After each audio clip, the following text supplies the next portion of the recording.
تو جو انسان نیکی کی طرف قدم اٹھاتا ہے اللہ تعالیٰ کی طرف سے اجر پاتا ہے۔ یہ انسان ہے تو خاک کی مٹھی، مگر پروردگار عالم نے اس میں اپنی محبت کا ایک ایسا حصہ رکھ دیا کہ جب وہ شامل ہو جاتا ہے تو یہ اوپر کو اٹھتا ہے، چڑھتا ہے، حتیٰ کہ یہ فرشتوں کو بھی پیچھے چھوڑ جاتا ہے۔ فرشتے بھی حیران ہوتے ہیں اس انسان کی عظمت پر۔ ہمارے سلسلہ علی نقشبندیہ کے بزرگ تھے خواجہ ابوالحسن خرقانی رحمۃ اللہ علیہ، وہ فرماتے تھے کہ 3 مواقع ایسے ہیں کہ فرشتے بھی انسان سے، مومن سے، اللہ کے ولی سے وہ ہیبت کھاتے ہیں۔ 3 موقع ایسے ہیں۔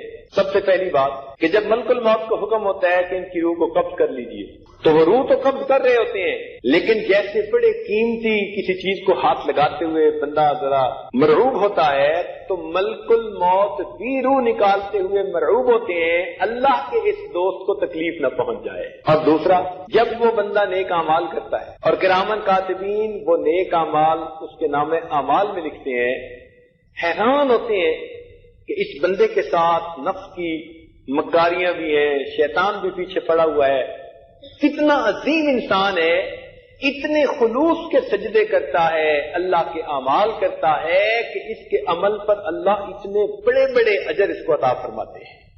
تو فرشتے اس کے اجر کو دیکھ کر حیران ہو جاتے ہیں۔ اور تیسرا فرماتے تھے کہ قبر کے اندر جب منکر نکیر آتے ہیں سوال پوچھنے کے لیے، تو اگرچہ وہ سوال پوچھ رہے ہوتے ہیں مگر سوال پوچھتے ہوئے بھی ان کے دل پر اللہ کے ولی کی ایک ہیبت ہوتی ہے، عظمت ہوتی ہے۔ تو فرشتے بھی حیران ہوتے ہیں اس انسان کی عظمتوں پر کہ باوجود اس نے اپنے نفس کی علائشوں کے اور گندگیوں کے کس طرح اللہ رب العزت کو راضی کرنے کے لیے اعمال کی۔ اس لیے حدیث پاک میں آتا ہے کہ جب انسان نیک اعمال کرتے کرتے اللہ تعالیٰ کا مقرب ہو جاتا ہے، اللہ تعالیٰ فرماتے ہیں یتقرب الی عبدی بالنوافل، بندہ نیک کاموں کے ذریعے سے میرا مقرب ہو جاتا ہے، حتی احبہ، حتیٰ کہ میں اس سے محبت کرنے لگ جاتا ہوں۔ پھر جب میں محبت کرتا ہوں دعا جبرائیل، اللہ تعالیٰ جبرائیل علیہ السلام کو بلاتے ہیں، فرماتے ہیں جبرائیل میں فلاں بندے سے محبت کرتا ہوں، تو جبرائیل علیہ السلام فرشتوں کے اندر جا کر اس بات کا اعلان کر دیتے ہیں۔ جیسے ہی اعلان ہوتا ہے سب فرشتے اس بندے سے محبت کرنی شروع کر دیتے ہیں۔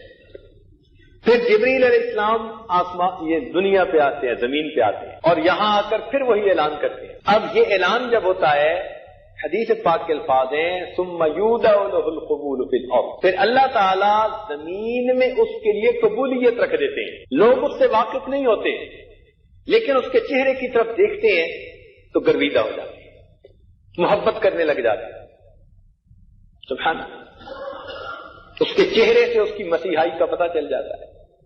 اللہ تعالیٰ ایسی محبوبیت دیتے ہیں، وہ جنگل میں جا کر رہے تو منگل کا سما بن جائے، وہ غیروں میں جا کر رہے تو اپنوں کے اپنے بن جائیں۔ اللہ تعالیٰ ان کو ایسی قبولیت دے دیتے ہیں۔ حضرت انور شاہ کشمیری رحمت اللہ علیہ کے بارے میں آتا ہے کہ کچھ ہندوؤں نے ان کا چہرہ دیکھا، کلمہ پڑھ لیا۔ اب ان کے رشتہ داروں نے کہا کہ تم نے یہ کیا کام کیا؟ تو جب انہوں نے کہا تو ان کلمہ پڑھنے والوں نے حضرت کشمیری کے چہرے کی طرف اشارہ کر کے کہا کہ یہ چہرہ ہمیں کسی جھوٹے انسان کا چہرہ نظر نہیں آتا، یہ چہرہ کسی جھوٹے انسان کا چہرہ نہیں۔ اللہ تعالیٰ ان کے چہرے پر ایسی زیبائی عطا فرما دیتا ہے، تجلیات دے دیتا ہے، نور دے دیتا ہے کہ بیگانے لوگ بھی ان کو اپنا سمجھنے شروع کر دیتے، بلکہ ان کو دیکھ کر بے اختیار اللہ یاد آتا ہے۔ الذین اذا رؤوا ذکر اللہ، وہ بندے جن کو تم دیکھو تو تمہیں دیکھنے سے ان کو اللہ یاد آئے۔ تو یہ کون لوگ ہیں؟ جنہوں نے اپنے آپ کو بنایا، سنوارا، اپنے اوپر خیر کو غالب کر لیا۔ اور جو انسان خواہشات کے پیچھے لگ جاتا ہے، نفس اور شیطان کی اتباع کرنی شروع کر دیتا ہے، تو یہ انسان دنیا میں بھی پریشان اور آخرت کے بھی پریشان۔